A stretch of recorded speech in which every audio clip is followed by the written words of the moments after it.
Nasusunog pa rin po tayo mga kapuso. Isang bahay ang nasunog sa barangay Tanong sa Marikina kanina umaga. Sa larawang itong ipinadala ni Ari Sierra sa pamagitan ng newsbook ng GMA News, makikita ang pagkalat ng apoy hanggang sa ikalawang palapag ng bahay. Yabang ni baby, yabang. Video naman na galing kay Ron. Yabang. Makikita ang apoy na tumupok sa mga bahay sa Barangay Valenzuela nitong nakaraang araw na linggo.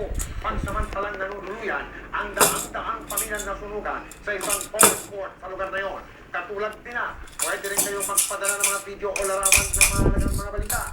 Mag-jackpot lang po kayo sa www.gmanews.tv. Tatayo na naman si baby, oh. Para naman sa MMS, i-text nyo ang balita ninyo, MMS space, ang inyong mensahe, pangalan at address, at isend sa 4627. At para naman sa informasyon, Uy, yabang. space, Yabang, baby.